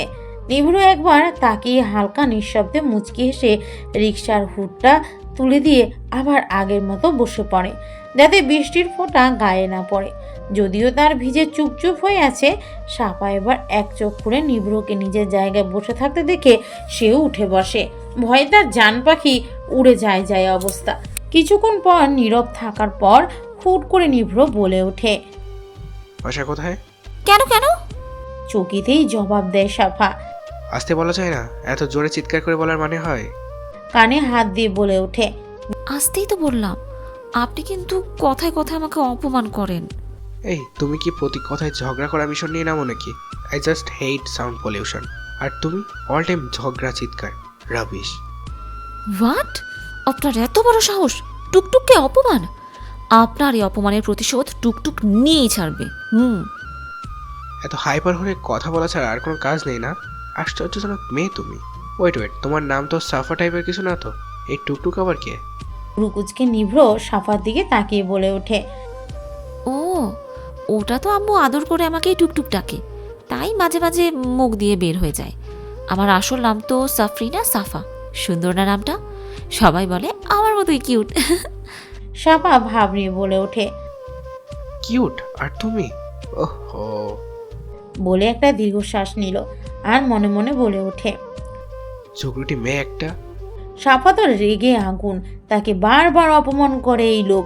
সাফা আবার ঝাঁঝালো গলায় আঙুল তুলে চোখ ছোট ছোট করে বলে ওঠে, আবার অপমান? এই, আপনি এমন কেন? হ্যাঁ, আপনাকে তো আমি ওয়েট, আপনি আমার নাম কিভাবে জানলেন? নিভ্র একটু ভরকে গেল। মনে মনে ভাবছি, এই মেয়ে যদি জানে সেই মাকসালা, তাহলে নিশ্চিত আবার বাড়ি টাড়ি দিবে। এমনি সে প্রবলেমে আছে, এই মেয়ে যদি আরও প্রবলেম ক্রিয়েট করে তবে তার অবস্থা খারাপ হয়ে যাবে। সে কথা ঘুরিয়ে বলে ওঠে, তুমি তো বলেছ, আর তুমি আমাকে কি করবে এটা আমি জানি না, কিন্তু তুমি চুপ না করলে তোমাকে যে আমি রিক্সা থেকে ফেলে দিব এটা আমার জানা আছে। এবার বুঝে থাকলে চুপ করো আর বলো বাসা কোথায়। রিক্সা আগে তোমাকে তোমার বাসায় নামিয়ে দিবে, তা না হলে তুমি যে কি করবে আমি জানি না। আল্লাহ আমাকে এত ধৈর্য কিভাবে দিচ্ছে আই ডোন্ট নো। সাপা কিছু বলতে গিয়েও আর বলল না। আবুলের মতো মুখের ভিতরেই বিড়বিড় করে বলে ওঠে, আমি বলেছি। তারপর আবার চুপ করে গেল। এই লোকের বিশ্বাস নেই, তাকে যদি মেরে দেয়। না না, থাক, চুপ থাকাই বেটার। কিছুক্ষণ পরে বলে ওঠে, এই দাঁড়ান, এই বাড়িটাই আমার। রিক্সা চালক রিক্সা থামাতেই সাফা নেমে পড়ে। তারপর রিক্সা চালককে জিজ্ঞেস করে, ভাড়া কত? 55 টাকা। 55 টাকা? 50 থেকে 55তে চলে গেলেন? আপনার সাথে না কথা বলাই বেকার। নেহায়ত আমি ভালো মেয়ে, তাই রিক্সাওয়ালাদের সাথে কোনো বার্গেনিং করি না। তা না হলে না আপনার কপালে শনি ছিল। ফাউল লোক একটা। সাপার কথায় নিভ্রের মুখ হা হয়ে গেছে। 5 টাকার জন্যও এই মেয়ে লেকচার দিয়ে দিল। আল্লাহ! নিভ্র বলে ওঠে, তোমাকে ভাড়া দিতে হবে না, আমি দিয়ে দিব। এই ছেলে চলো। সাফা লাফিয়ে বলে ওঠে, চলো মানে কি? আমি কি ফকির নাকি যে আপনি আমার ভাড়া দিবেন? না, কখনোই না, এটা হতেই পারে না। আপনি আমাকে ফকির মনে করেন নাকি? হ্যাঁ, সব সময় না অপমানের ধান্দা। এই যে বাড়িটা ছোট হলেও নিজেদের, বুঝলেন? আমার বাবা আল্লাহর রহমতে ভালোই ইনকাম করে, আর আমিও প্রাইভেট পড়াই, নিজের হাত খরচ না নিজেই চালাই। আমি আত্মনির্ভরশীল একটি মেয়ে, বুঝলেন? তাই ডোন্ট না আন্ডার এস্টিমেট মি, ওকে? এ নিন, 60 টাকা আছে। ভাঙতি নেই আপা? তাহলে ভাঙতি কই পাবো? আপনার কাছে আছে? নিভ্রকে ইশারা করে বলে, আমার কাছে টাকা থাকে না, কার্ড আছে। তাইলে যে আপনি রিক্সায় উঠলেন, এর ভাড়া কিভাবে দিবেন? কৌতূহলী হয়ে বলে ওঠে সাফা। বাসায় গিয়ে ম্যানেজ করা যাবে। আচ্ছা রিক্সাওয়ালা মামা, সবটাই আপনি রেখে দিন। রিক্সা হলো এবার আর এক নাসুরবান্দা হয়ে উঠল। সে কিছুতেই 5 টাকা বেশি নিবে না। শুরু হলো সাফা রিক্সাওয়ালার তুমুল ঝগড়া। আর এইদিকে নিভ্রর মাথা খারাপ। একে তো জীবনে প্রথম রিক্সায় উঠেছে, তার উপর আবার এত বক বক শুনছে। আর এতক্ষণ আবার ঝগড়া। নিভ্র রেগে সাফার হাত থেকে থাবা মেরে টাকাগুলো নিয়ে বলে ওঠে। 50 টাকা দাও তুমি, আর বাকি 5 টাকা না হয় আমি দিয়ে দিলাম। রিক্সাওয়ালার উদ্দেশ্যে বলে ওঠে। আর তুমি চালাও তো। সাফার হাতে বাকি 10 টাকা ধরিয়ে দিয়ে দ্রুত রিক্সাওয়ালা রিক্সা চালানো শুরু করে। সাফা তো এখন হাঁ করে আছে, মুহূর্তে চেঁচিয়ে বলে ওঠে। সাফা কারো ঋণ রাখে না, আপনারটাও শোধ করে দিব যদি কখনো দেখা হয়। তাহলে মিস্টার মডেল ফডেল মনে রাখবেন 5 টাকা পাবেন। নিভ্র মনের অজান্তেই একবার পিছনে তাকিয়ে সাফার ঠোঁট উল্টে দাঁড়িয়ে থাকা দেখে হেসে ওঠে। তবে সব হাসির মতোই তার এই হাসিও শব্দবিহীন। সাফা ফুচকার দোকানে ফুচকা খাচ্ছে। আজ তার মন খুবই খারাপ। ঝুমার সাথে তার ঝগড়া হয়েছে। যদিও তার ঘন্টায় 2 বার ঝগড়া করে, তবুও আজকে ঝগড়া সাফা অনেকদিন স্থায়ী করবে বলে ঠিক করেছে। ঝগড়ার আলাদা কোনো কারণ নেই, এক কথায় শুধুই ঝগড়া করা আর কি। তাই আজ একা একাই ফুচকা খেতে এসেছে। সাফা প্রচণ্ড ঝাল দিয়ে ফুচকা খাচ্ছে, তার নাক মুখ লাল হয়ে গেছে। নিভ্র স্টুডিও থেকে ফিরছে, হঠাৎ রাস্তার পাশে সাফাকে ঝালে হাঁপাতা দেখে গাড়ি থামায়। সাফার কাছে পানির বোতল নেই, আর ফুটপাতের দোকান, তাই সেখানে পানির বোতলও নেই। সাফার চোখ দিয়ে পানি ঝরছে, মুখশ্রী লাল হয়ে গেছে। নিভ্র তেমন ইচ্ছে ছিল না সেখানে যাবার, তবুও কেন যেন সে গাড়ি থেকে নেমেই পড়েছে। হাতে তার পানির বোতল, মুখে মাস্ক পরেছে। নিভ্র রাস্তা ক্রস করে সাফার সামনে দাঁড়াতেই সাফা অশ্রুসিক্ত চোখে মাথা তুলে তাকিয়ে কাঁদতে শুরু করে। নিভ্র তার হাতের পানির বোতলটা পাশের বেঞ্চিতে রেখে সাফার মাথায় 2-3টা টোকা দিয়ে পানির বোতল তার হাতে দিয়ে বলে ওঠে, পানিগুলো খাও। সাফা পানি না খেয়ে কাঁদতে কাঁদতে বলে ওঠে, আমাকে মারতে চলে এলেন? দেখেন, আপনাকে আগেই বলেছি অন্যায় যে করে আর সহায় দুজনেই সমান অপরাধী। তাই আমি কিন্তু আপনাকে মেরে ভুল কিছু করিনি, বুঝেছেন? সো আমাকে মারলে কিন্তু আপনার খবর আছে, মিস্টার ভিলেন গুন্ডা। নিভ্র বুঝতে পারলো মাস্ক পরায় তাকে সাফা চিনতে পারছে না। যদিও চিনছে, তবে তা অন্যভাবে। এদিকে সাফার অবস্থা খারাপ, নাক মুখ জ্বলে যাচ্ছে। নিভ্র চারপাশে একবার চোখ বুলিয়ে সাফার আর একটু কাছে এসে নিজের মাস্ক এক সাইডে খুলে বলে ওঠে, ইউ স্টুপিড গার্ল, আমি নিভ্র নীল। সাফা ভয়ঙ্কর দৃষ্টি নিয়ে তাকালো আর মুখে বলে উঠল, আপনি মডেল নাকি ভিলেন বলবেন? 2টা রোল কিভাবে করছেন? ও মাই গড, আপনি সেই লোক না যে আমার মাথা ফাটিয়েছেন? ওটা মিসআন্ডারস্ট্যান্ডিং ছিল, আমি ইচ্ছা করে নির্দোষ মানুষকে মারি না। বাই দা ওয়ে, খেলে খাও, না হলে নাই। কথাটা বলে নিভ্র হাঁটা ধরে। উপকার করতে এসেছিল যদিও, এটা সে খুবই কম করে, কিন্তু কেন যেন এই মেয়েটাকে করতে ইচ্ছে হলো। কিন্তু এই যে মৃত্যুসজ্জার যাত্রী হয়েও নিজের লেকচার ঝাড়বে, এটা তার জানা ছিল না। সাফা কিছুক্ষণ হাঁ করে তাকিয়ে কাঁদতে কাঁদতে এক প্রকার দৌড়ে নিভ্রর কাছে গিয়ে পানির বোতল টেনে নিয়ে আবার বেঞ্চে বসে গড়গড় করে পানি গিলে নিল। নিভ্র অবাক হলো না। প্যান্টের পকেটে হাত দিয়ে শটাং হয়ে দাঁড়িয়ে সাফাকে দেখতে শুরু করে। মেয়েটা যে কি সেটা এই নিভ্রনীল বুঝতে পারে না। ভাবতেই তার অবাক লাগে। যেখানে মানুষের কথা বলা, দৃষ্টি, চেহারার ভাবভঙ্গি দেখেই সে ওই মানুষ সম্পর্কে শর্ট টাইম বায়োডাটা দিয়ে দিতে পারবে, সেখানে এই মেয়েটার বেলায় সে কিছুই তেমন বলতে পারবে না।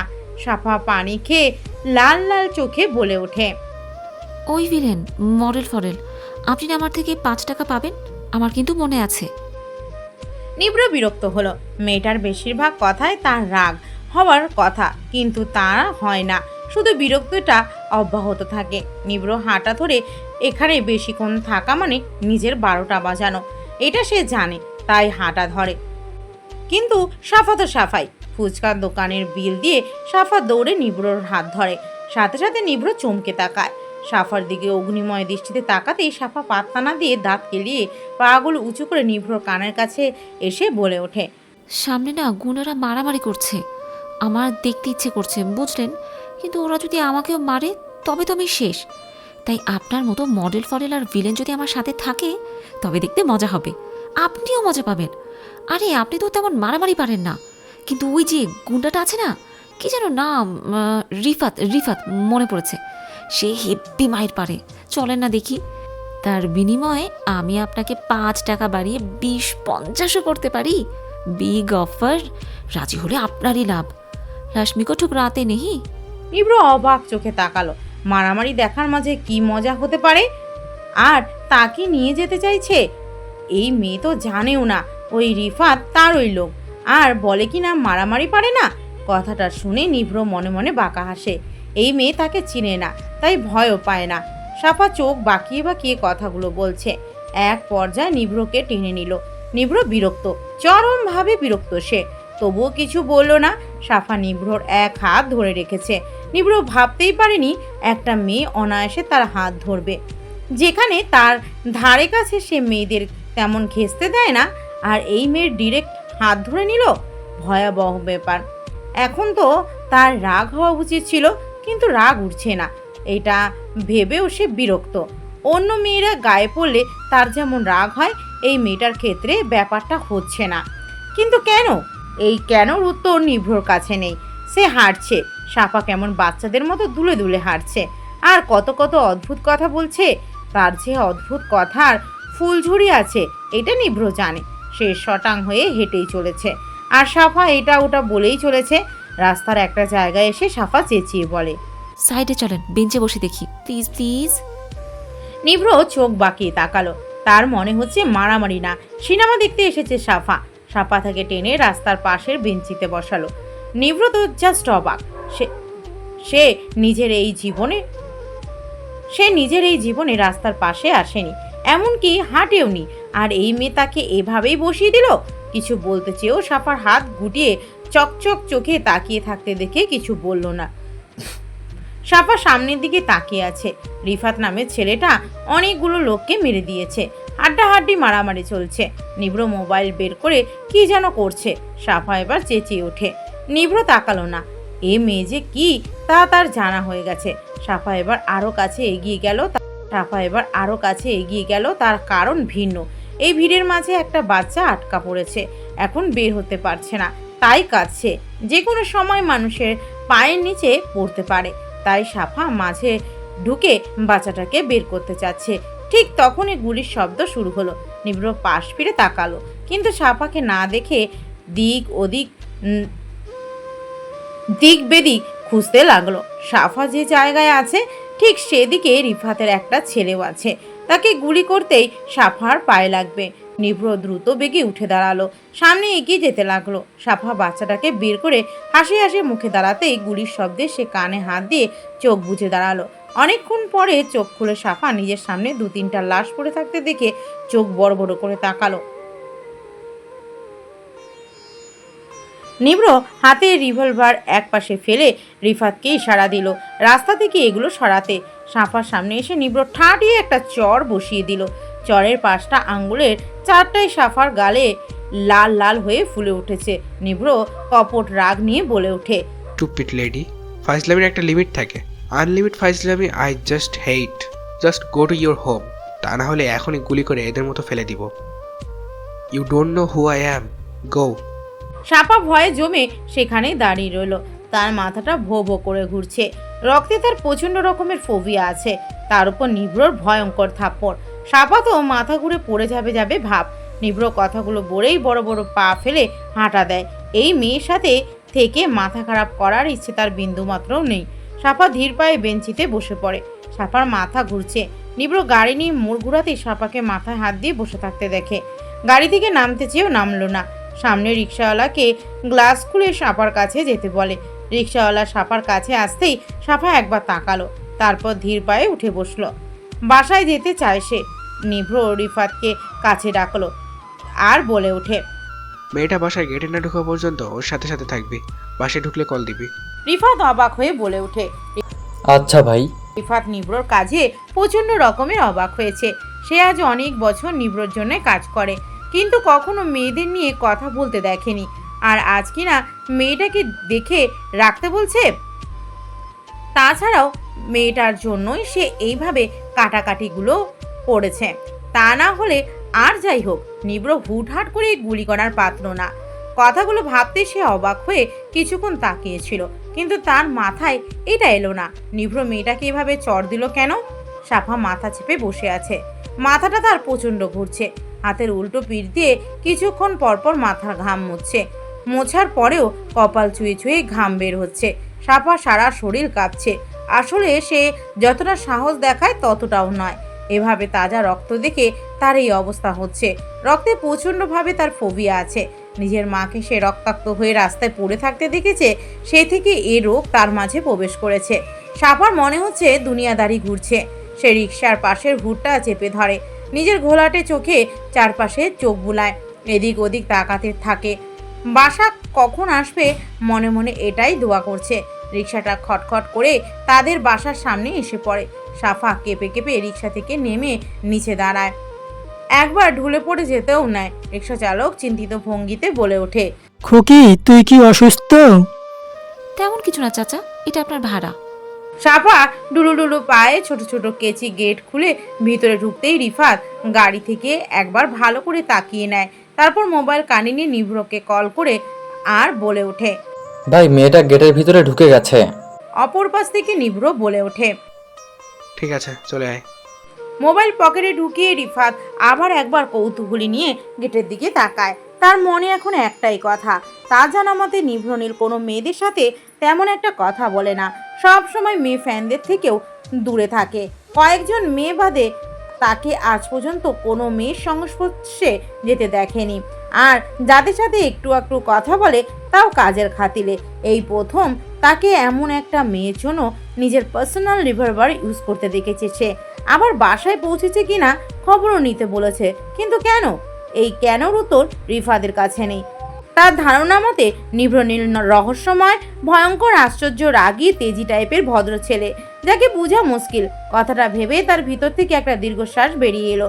গাড়ি স্টার্ট দিয়ে সে সামনে এগিয়ে চলে। সাফা বহু কষ্টে নিজের বাসায় বেলটা চাপে, কিন্তু দ্বিতীয়বার চাপার শক্তি তার মাঝে নেই। তাই নিচেই বসে পড়ে। চোখ খোলা রাখার চেষ্টায় ব্যর্থ হয়ে সে ক্লান্তি নিয়ে দেয়াল ঘেঁষে চোখ বুজে নিভ্র নদীর পাড়ে বসে আছে। গায়ে তার আকাশি শার্ট, ইন ছাড়া সাথে সাদা প্যান্ট। ফটোগ্রাফার নানা ভঙ্গিতে ছবি তুলছে তার। আজ নদীর পাড়ে মডেলিংয়ের শুটিং চলছে। কখনো গাছের গুটিতে, কখনো নদীর পাড়ে উঁচু টিলাতে উঠে ছবি তুলতে হচ্ছে। নিভ্র এবার বিরক্ত হলো। আরিফকে কাছে ডেকে আজকের জন্য সমাপ্তি ঘোষণা করলো। নিভ্র যেহেতু নিষেধ করেছে, তবে আজকের জন্য এখানে শেষ। তাই সবাই লাইট ক্যামেরা গাড়িতে তুলছে। নিভ্র আশেপাশে চোখ বুলাচ্ছে। নদীর পার মানেই বাতাস। গোধূলি বেলার রোদটা ঝুঁকে পড়েছে, গায়ে এসে বাড়ি খাচ্ছে। নদীর পানির শাসা বহমানের শব্দে চারপাশে এক অদ্ভুত পরিবেশ সৃষ্টি করেছে। দূরে দূরে পাহাড় দেখা যাচ্ছে। মন কাড়া সৌন্দর্য আবৃত পাহাড়ের সবুজ রং। নিভ্র এক দৃষ্টিতে চারপাশ দেখছে। ছোট ছোট কয়েকটা নিঃশ্বাস নিল সে। শার্টের হাতা ভাঁজ করে নিয়ে পিছনে ঘুরে দাঁড়াতে যাবে, তার আগেই চোখ আটকা পড়ল নীল শাড়ি পরা একটা মেয়ের দিকে। মেয়েটা পিছনে ঘুরে বাচ্চাদের সাথে কথা বলতে বলতে উল্টো হাঁটছে খোলা চুলে। হাঁটু নিচ গড়িয়ে আরও বহুদূর সেই চুলের গতিপথ। নিভ্র ভ্রু তুলে অবাক হলো। এত সুন্দর আর কালো চুল সে আগে দেখেনি। সরু চুলগুলো নিচের দিকে এসে বেঁকে গেছে। বাতাসের ঝনকারিতে ডান বাম দুলছে। যার চুল এত সুন্দর সে না জানি কত সুন্দর। প্রশ্নটা নিজের মনে আসতেই নিভ্র নিজের প্রতি বিরক্ত হয়। সে কখনো একটা মেয়ের তারিফ করতে পারে না, তাই এসব ভাবা উচিত না। আরিফ দৌড়ে এসে বলল, স্যার সবাই চলে গেছে, শুধু আপনি আর আমি। আপনাকে আমি বাসায় দিয়ে আসবো। লাগবে না, গাড়ির চাবি দিয়ে যাও আর তুমি চলে যাও। আরিফ চাবি দিয়ে দিল। সে নিজের গাড়ির দিকে যাচ্ছে আর মনে মনে বালতি ভরা আফসোস নিয়ে ঘুরছে। তার ধারণা মতে এই নিরামিষ স্যারের চাকরি করা আর তার উচিত না, কখনো উচিত না। কেমন লোক, নিজেও প্রেম করে না, না তাকেও করতে দেয় না। যদিও নিষেধ করেনি কখনো, তবুও স্যার যদি একটা করতো তবে সেও চান্স পেত। কত মেয়েরা যে এই নিভ্র নীলের জন্য পাগল, কিন্তু বেচারা সে, তার জন্য কেউ পাগলই না। কথাটা ভাবতেই বেচারার মন খারাপ হয়। বালতি বালতি আফসোস তাকে আঁকড়ে ধরে। মনে শুধু দুঃখ আর দুঃখ লাগে। কত মেয়ে যে দিনে তাকে কল করে হিসাবের বাইরে। এক এক দিন তো মোবাইল বন্ধ করে রাখতে হয়। প্রথম প্রথম তার দারুণ লাগতো, কিন্তু প্রতিদিনই সবার একটাই চাওয়া, নিভ্রনীলকে পাওয়া যাবে। আরে শালি, সারা দিন ওই নিরামিষের পিছনে ঘুরোস কা? আমিও তো কম না। কথাটা বলতে চেয়েও বলে না। আহারে, মনে তার কত দুঃখ। তবে সে নিভ্রকে খুবই ভালোবাসে। বয়সে সে 1 বছরের বড়, তাই নিভ্রকে ছোট ভাই হিসেবে দেখে। তার ধারণা একদিন এমন কেউ আসবে যে এই নিভ্রনীলকে ভিতর থেকে নাড়িয়ে দেবে। নিভ্রনীলের সব তেজ নিভিয়ে দেবে নিজের কোমল হাওয়া দিয়ে। কথাটা ভেবে সে হেসে ওঠে। তখনই তার সাফার কথা মনে পড়ে। ভয়ে তার চোখ গোল গোল হয়ে যায়, সাথে রাগও হয়। মেয়েটা তাকে ক্যাবলাকান্ত বলেছে। তাকে কি ক্যাবলাকান্তের মতো দেখতে নাকি? আজীব, সবাই তো হ্যান্ডসাম বলে। দূর বলে সে গাড়িতে উঠে বসে। নিভ্র গাড়ির চাবিটা ঘুরিয়ে সামনে আগাতে যাবে, তার আগেই ধাক্কা লাগে। পিছিয়ে ঘুরে তাকাতে সে প্রচণ্ডভাবে অবাক হয়। সাফা মাথার পেছনের অংশে হাত দিয়ে ঘষছে আর চোখ মুখ কুঁচকে আছে। তার আশেপাশে বাচ্চাদের একটা দল দাঁড়িয়ে আছে। তারা ব্যস্ত হয়ে বলছে, সাফাপু, ব্যথা পেয়েছো? আরে বাবনা, কোন খাম্বা এখানে? বলে তাকিয়ে দেখে নিভ্র। সাথে সাথে তার রাগ প্রকট আকার ধারণ করে। কোমরে 2 হাত দিয়ে নাক মুখ ফুলিয়ে বলে, আপনি আবার? এই, সব সময় পিছনে পিছনে কি করেন বলুন তো? ফলো করেন আমাকে? সাহস তো কম না। মেয়ে দেখলেই শুধু পিছনে পিছনে ঘোরা না? আমি তো জানতাম আপনার পিছনে নাকি মেয়েরা ঘুরে। আসলে তো দেখছি ওগুলো সবই ভুয়া কথা। আপনিই মেয়েদের পেছনে ঘুরেন, আবার যখন তখন গায়ে পড়ে মারামারিও করেন। আপনি কি মনে করেন হ্যাঁ থাপ্পড়ের কথা ভুলে যাব? না, ভুলিনি। আর এটাও মনে আছে 5 টাকা পাবেন। দিব না, একদম দিব না। থাপ্পড় দিলেন যে মনে আছে মিস্টার মডেল ফডেল, আবার ভিলেন। এখন তো আবার মেয়েবাজ। হ্যাঁ। সাফা মুখ ঘুরিয়ে ভেঙচি কাটে। নিভ্র হতভম্ব নজরে দেখছে। নীল শাড়িতে মেয়েটাকে অপসরে লাগছে। খোলা চুলগুলো আবদ্ধ হয়ে চোখে মুখে আছড়ে পড়ছে। লাল ঠোঁট জোড়া একটা ঠোঁট উপরে তুলে মুখ দিয়ে ফু মেরে চুল সরাচ্ছে মুখের সামনে থেকে। নিভ্র মনোযোগ দিয়ে তা পর্যবেক্ষণ করছে। সাফার বলা একটা কথাও তার কানে গেল না। নিভ্রকে এভাবে তাকিয়ে থাকতে দেখে সাফা ভ্রু কুঁচকালো। গোধূলি বেলার এক পশলার রোদ সাফার মুখে পড়েছে। কপালে চুলের খাজে খাজে চিকচিক করছে ঘাম। নাকটা লাল হয়ে আছে, তার সাথে নাকের উপরের বিন্দু বিন্দু ঘামগুলো মুক্তোর মতো চিকচিক করছে। নিভ্র অপলক তাকিয়ে দেখছে সব। তার মনে হচ্ছে মেয়েটার তুচ্ছ জিনিসগুলো, যেগুলো কারো সচরাচর চোখে পড়ে না, সেগুলো অসাধারণ। পৃথিবীর এই প্রথম সে কোনো মেয়ের ঘামে জড়িয়ে থাকা নাকটাও প্রশংসা করতে ইচ্ছুক। একজন মডেল হিসেবে তার রুচিবোধ মোটামুটি বেস্ট হিসেবেই সে জানে। সবাই তাই বলে, তার ফ্যাশনের ফ্যান সবাই।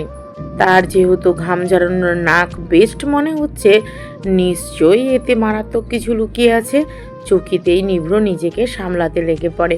একটা মেয়েকে সে এতটা নিখুঁতভাবে কিভাবে দেখতে পারে, এটা সম্পূর্ণ বাজে ব্যাপার। মনে মনে নিজেই নিজেকে সেমনিও বলে ওঠে। চোখ নামাতেই তার মনে পড়ে আগেরবার যখন দেখা হয়েছে তখন সে সাফাকে থাপ্পড় দিয়েছিল। তার মানে এই মেয়ে এখন তাকেও একটা থাপ্পড় অনায়াসে দিয়ে দেবে। তাই আগে থেকে সে প্রিপারেশন নিয়ে রাখছে, সেও একটা দেবে। মেয়েটা তাকে চিনে না, সে হচ্ছে নিভ্রনীল। সাফা তেমন কিছুই করলো না। পায়ে জুতো জোড়ো নদীর পাড়ের বালির উপর খুলে রেখে দাপ দাপ করে পা ফেলে হাঁটা দেয় আর বলে ওঠে, ও কি গরম বালি।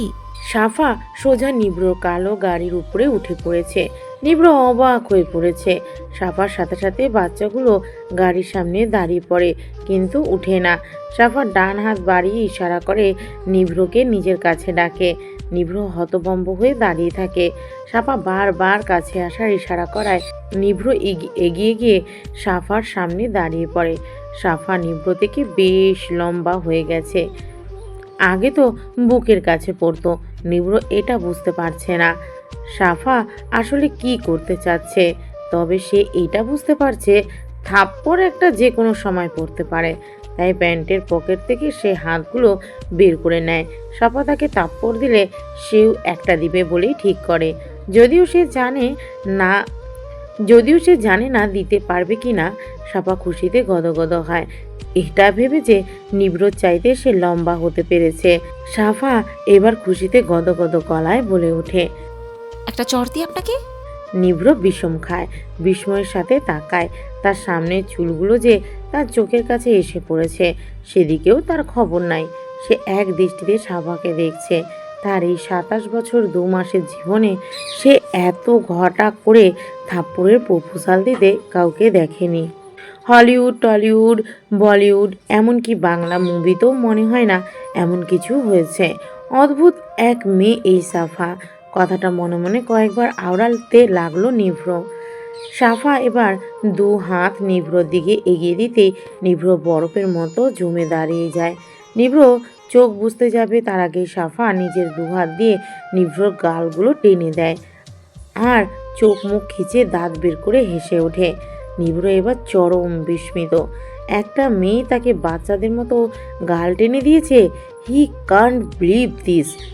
সে চোখ ফাটা করে তাকিয়ে আছে। সাফা নিভ্রকে এভাবে তাকিয়ে থাকতে দেখে খিলখিল করে হেসে ওঠে।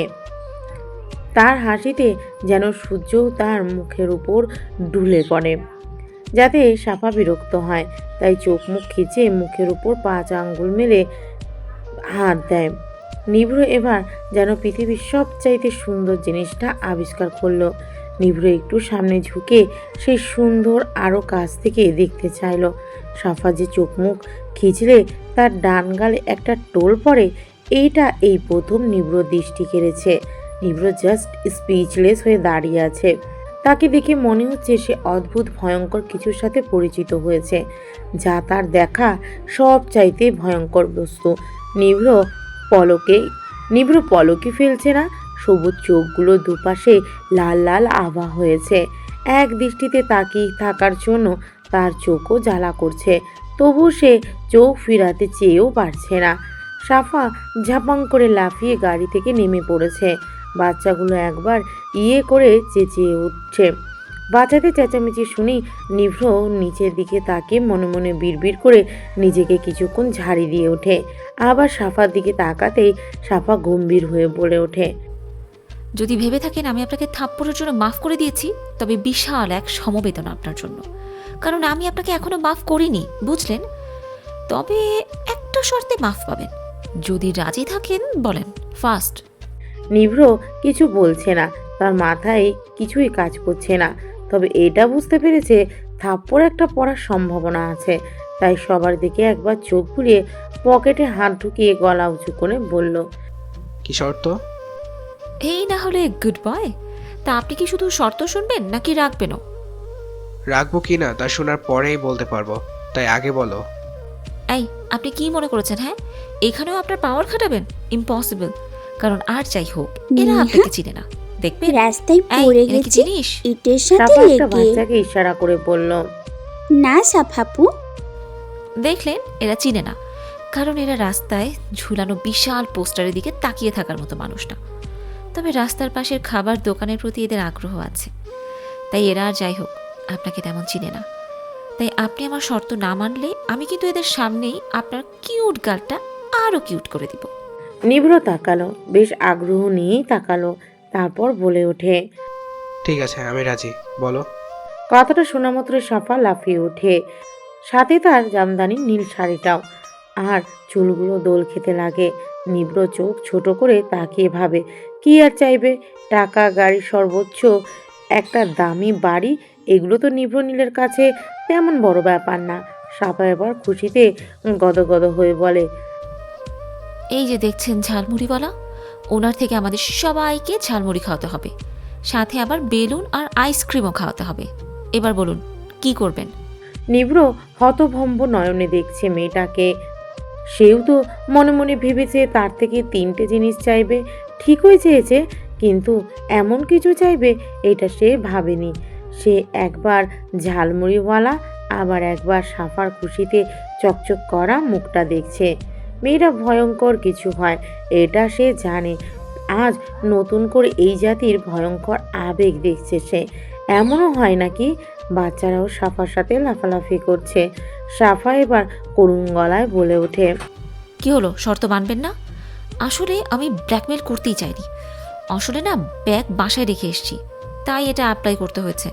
যান, ব্ল্যাকমেল ক্যান্সেল। রিকোয়েস্ট করছি, প্লিজ খাওয়ান। দাঁড়িয়ে থাকলে খাবে কিভাবে? ওখানে যেতে হবে তো বাচ্চারা, চলো। সাফা এবার করুণ গলায় বলে ওঠে। একটা পিচ্চি মেয়ে দৌড়ে নিব্রোর হাত ধরে নেয়। নিব্রোর সাথে সাথে কলিজায় এক অদ্ভুত ব্যথা হয়। মেয়েটাকে সে অদ্ভুত নজরে দেখা শুরু করে। সাফাকে অবাক করে দিয়ে মেয়েটাকে কোলে তুলে নেয়। সাফা হাঁ করে কিছুক্ষণ তাকিয়ে এ দৃশ্য দেখে, কিন্তু কিছু বলল না। ঝালমুড়িওয়ালা থেকে সবাইকে ঝালমুড়ি খাওয়ানো হলো, সাথে আইসক্রিম, আর সবাইকে নীল বেলুন কিনে দিল। কিন্তু বিল পেমেন্ট করতে পারল না। নিব্র চিন্তায় পড়ে গেছে, কিভাবে দেবে? তার তো সব কার্ড। হঠাৎ আরিফের কথা মনে পড়ায় নিব্র তাকে কল করে বলে ওঠে, আরিফ, নদীর পাড়ে ব্যাক করে এসো, আর নগদ টাকা নিয়ে আসবে। Come first. নিব্র মোবাইল পকেটে রেখে পিছনে তাকাতেই অবাক হয়। সাফা টোরঝোড়া আগের থেকে বহুগুণে লাল হয়ে আছে।